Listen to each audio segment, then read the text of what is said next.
ভারতের গণতান্ত্রিক প্রক্রিয়ায় এক গুরুত্বপূর্ণ অধ্যায় আজ 2026 সালের হাই ভোল্টেজ বিধানসভা নির্বাচনের মহারণ আজ চূড়ান্ত পরিণতির পথে। পশ্চিমবঙ্গ, আসাম, কেরালা, তামিলনাড়ু এবং কেন্দ্রশাসিত অঞ্চল পুদুচেরি, এই 5টি অঞ্চলের প্রশাসনিক ভাগ্য নির্ধারণ আজ। আর সকাল 8টা থেকে শুরু হয়ে গেছে ভোট গণনা। শুধু তাই নয়, সারা দেশের 6টি রাজ্যের 8টি বিধানসভা কেন্দ্রের উপনির্বাচনের ফলাফলও আজ জানা যাবে, যার মধ্যে ত্রিপুরার ধর্মনগর আসনটি অত্যন্ত গুরুত্বপূর্ণ। সকাল 8টা থেকে একযোগে সব গণনা কেন্দ্রেই গণনা শুরু হয়েছে। আগামী 2-3 ঘন্টার মধ্যে প্রাথমিক ট্রেন্ড বোঝা যাবে এবং দুপুরের পর চিত্র পরিষ্কার হতে পারে বলে আশা করা যায়। আজ দেশের মোট 831টি বিধানসভা আসনের জন্য ভোট গণনা চলছে। তার মধ্যে পশ্চিমবঙ্গের 293টি আসন, তামিলনাড়ুর 234টি আসন, অসমের 126টি আসন, কেরালার 140টি আসন এবং পুদুচেরির 30টি আসন রয়েছে। তাছাড়া ত্রিপুরা, গোয়া, নাগাল্যান্ড ও গুজরাটের উপনির্বাচনে 1টি করে আসন এবং মহারাষ্ট্র ও কর্ণাটকের 2টি করে আসনের গণনা চলছে আজ। পশ্চিমবঙ্গের ফলতা বিধানসভা কেন্দ্রের পুনর্নির্বাচন হবে 21শে মে। বঙ্গে এবার 92.93% নজিরবিহীন ভোট পড়েছে। পুরুষদের তুলনায় মহিলা ভোট পড়েছে বেশি। এবার পরিবর্তন না প্রত্যাবর্তন জানা যাবে আর কিছুক্ষণের মধ্যে। পশ্চিমবঙ্গে 77টি কেন্দ্রে ভোট গণনা চলছে। কে এগিয়ে কে পিছিয়ে সব খবর নিয়ে থাকছি আমরা আপনাদের সাথে সারাদিন। গণনার প্রস্তুতি কেমন এবং সার্বিক পরিস্থিতি কেমন তা অবশ্যই আপনাদের জানাবো প্রত্যেকটা মুহূর্তে। কিন্তু এই মুহূর্তে আমি চলে যাব আমাদের প্রতিনিধি, আমার সহকর্মী মানুষদের কাছে। অবশ্যই মানুষদের জুড়ে গেছেন আমাদের সঙ্গে টেলিফোনে। মানুষদা, আপনি শুনতে পাচ্ছেন আমাকে? একদম দীপেন, বলো। মানুষদা, আমরা ওপিনিয়ন পোলে আজ যখন গোটা দেশের এই 4 রাজ্য এবং একটি কেন্দ্রশাসিত অঞ্চলের ভোট গণনা চলছে, সঙ্গে 6টি রাজ্যের 8টি আসনের জন্য উপনির্বাচনের গণনাও চলছে, কিন্তু গোটা দেশের আতশ কাচের নিচে, রাজনৈতিক পণ্ডিতদের আতশ কাচের নিচে বলা হচ্ছে পশ্চিমবঙ্গকে। পশ্চিমবঙ্গকে নিয়ে জল্পনা কিন্তু এই মুহূর্তে তুঙ্গে। ভোট গণনা শুরু হয়ে গেছে আমরা যতটুকু খবর পাচ্ছি। তবে ওপিনিয়ন পোল বলছিল তৃণমূল কংগ্রেসের প্রত্যাবর্তন, অথচ এক্সিট পোল বলছে বিজেপির পরিবর্তনের হাওয়া বিজেপির পক্ষে।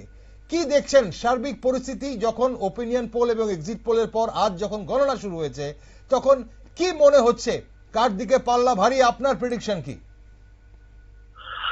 একদম দীপেন, তুমি যেটা বললে, ইতিমধ্যে কিন্তু পশ্চিমবঙ্গ সহ রাজ্যের বিধানসভা ভোটের গণনা শুরু হয়ে গেছে। কঠোর নিরাপত্তা ব্যবস্থা আয়োজন করেছে নির্বাচন কমিশন।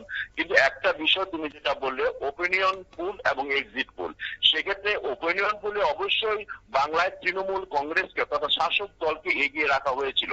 আবার এক্সিট পোলে দেখা গেছে বিজেপিকে এগিয়ে রাখা হয়েছে। এক্ষেত্রে তোমাকে একটা ইনফরমেশন দিয়ে দেই। বাংলার তথা ভারতবর্ষের যারা এক্সিট পোল করে, সেই ধরনের বিশিষ্ট কিছু, আমি নাম বললাম না, বিশিষ্ট কিছু সাংবাদিক বা রাজনৈতিক বিশ্লেষক, তারা কিন্তু এবার এক্সিট পোল করেনি বা ওপিনিয়ন পোল করেনি। তাদের কথা হচ্ছে যে পশ্চিমবাংলার মানুষ কোন একটা কারণেই হোক, বেশিরভাগ মানুষ কিন্তু চুপ করে বসে আছে, কোনো কিছু কিন্তু বলছে না যে কাকে ভোট দেবে, প্রত্যাবর্তন না পরিবর্তন। একটা ভালো অংশের মানুষ কিন্তু কোন রকমে কোনো মতবাদ দিচ্ছেন না। সেই কারণে পশ্চিমবাংলা প্রথম সারির একটি নিউজ চ্যানেল কিন্তু এই প্রথম পশ্চিমবাংলার প্রথম সারির একটি নিউজ চ্যানেল কিন্তু এক্সিট পোল বা ওপিনিয়ন পোল কিছুই করেনি। সেই নিউজ চ্যানেলটির কথা আমি বলছি, নাম আমি বলছি না। সেই নিউজ চ্যানেলটি কিন্তু প্রত্যেকবার তারা ওপিনিয়ন পোল এবং এক্সিট পোল করে থাকে। এক্ষেত্রে বিভিন্ন রাজনৈতিক ব্যক্তিত্বরা বা বিভিন্ন বিশেষজ্ঞরা কিন্তু ভিন্ন ভিন্ন মত পোষণ করছে।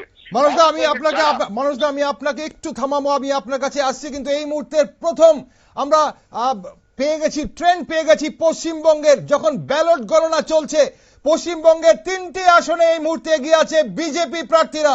আপনাদের জানিয়ে রাখি সঙ্গে 3টি আসনে এগিয়ে আছে তৃণমূল কংগ্রেস। অল ইন্ডিয়া তৃণমূল কংগ্রেসের প্রার্থীরা 3টি আসনেও এগিয়ে আছে।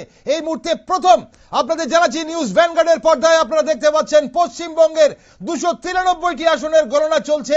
ব্যালট পেপারের এই মুহূর্তে গণনা চলছে। প্রথমে আমরা জানি ব্যালট পেপারের গণনা হয়, সেখানে তৃণমূল কংগ্রেস 4টি আসনে এগিয়ে আছে এবং বিজেপি 3টি আসনে এগিয়ে আছে আমরা যতটুকু জানতে পারছি।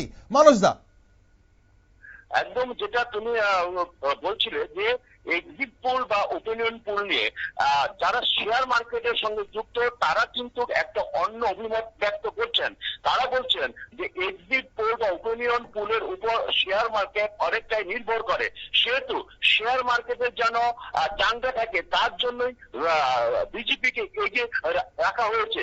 এই শেয়ার মার্কেট যারা বিশেষজ্ঞ তারা কিন্তু এই ধরনের অভিমত ব্যক্ত করেছে। কিন্তু একটা বিষয় স্পষ্ট তোমাকে জানিয়ে রাখি, পশ্চিমবাংলায় কিন্তু এবার হাড্ডাহাড্ডি লড়াই। পশ্চিমবঙ্গের মানুষ কিন্তু এবার একটা শক্তিশালী বিরোধী দল পেতে চলেছে, সে বিজেপি হোক টিএমসি হোক। কিন্তু পশ্চিমবঙ্গ যে এবার একটা শক্তিশালী বিরোধী দল পাচ্ছে সেটা কিন্তু প্রত্যেকটা রাজনৈতিক ব্যক্তিত্ব থেকে শুরু করে যারা বিশ্লেষক তারা কিন্তু ইতিমধ্যে জানিয়ে দিয়েছে যে পশ্চিমবঙ্গে যে জিতুক হাড্ডাহাড্ডি নেক টু নেক ফাইট হচ্ছে, সেখানে কিন্তু শক্তিশালী একটি বিরোধী দল পশ্চিমবঙ্গের মানুষ পাচ্ছে, যেটা গণতন্ত্রের পক্ষে অত্যন্ত শুভ। সে বিরোধী দল যদি শক্তিশালী হয় সাধারণ মানুষের ক্ষেত্রে কিন্তু অত্যন্ত শুভ। দিবেন, অসংখ্য ধন্যবাদ মানুষদা এই মুহূর্তের আপডেটের জন্য। আমরা অবশ্যই পরবর্তী সময় আপনার কাছে আরো একবার যাব। দর্শক বন্ধুরা, আমার সহকর্মী মানুষ দে ছিল সার্বিক এই মুহূর্তে পরিস্থিতি এবং এক্সিট পোল ওপিনিয়ন পোল কি বলছে তা একটি আপনাদের তথ্য তুলে ধরলো। কিন্তু এই মুহূর্তে আপনারা পশ্চিমবঙ্গের আরো আপডেট নিয়ে আপনারা দেখতে পাচ্ছেন নিউজ ভ্যানগার্ডের পর্দায়। তৃণমূল কংগ্রেস 11টি আসনে এবং বিজেপি 11টি আসনে, যেমনটা আমাদের প্রতিনিধি মানুষ দে বলছিলেন পশ্চিমবঙ্গ এবার হাড্ডাহাড্ডি লড়াই দেখতে পারে, তারই কিন্তু আভাস এই মুহূর্তে ব্যালট পেপারে। আমরা যখন ব্যালট পেপার গণনা চলছে আপনারা দেখতে পাচ্ছেন নিউজ ভ্যানগার্ডের পর্দায় 11টি আসনে অল ইন্ডিয়া তৃণমূল কংগ্রেসের প্রার্থীরা এগিয়ে আছে এবং 11টি আসনেই কিন্তু বিজেপির প্রার্থীরা এগিয়ে আছে। লেফট ফ্রন্ট কিংবা জাতীয় কংগ্রেসের প্রার্থীরা এখনো কোনো আসনে এগিয়ে নেই। তবে আপনাদের জানিয়ে রাখি প্রথম আধ ঘন্টা ব্যালট পেপার, যেগুলো ব্যালট পেপার রয়েছে সেই ব্যালট পেপার পোস্টাল ব্যালটগুলো কিন্তু এই মুহূর্তে গণনা হবে। তারপর ব্যালট পেপার গণনা শেষ হয়ে যাওয়ার পর ইভিএম গণনা হবে। 77টি ভোট গণনা কেন্দ্রে পশ্চিমবঙ্গের গণনা চলছে। আমরা অবশ্যই ত্রিপুরা সহ আসাম, কেরালা, তামিলনাড়ু, পুডুচেরি কোথায় কি হচ্ছে সব আপডেট আপনাদের সামনে তুলে ধরবো। কার হাতে জনমত, কার কপালে আজ জয়ের তিলক উঠবে, সব জল্পনার অবসান হতে চলেছে খুব শীঘ্রই। আপনারা সবাই সঙ্গে থাকুন। কে গড়বে ইতিহাস আর কে ছিটকে যাবে দৌড় থেকে, সব খবর প্রতি মুহূর্তের খবর নিউজ ভ্যানগার্ড আপনাদের সামনে তুলে ধরবে। তাই সঙ্গে থাকুন, চোখ রাখুন শুধুমাত্র নিউজ ভ্যানগার্ডে।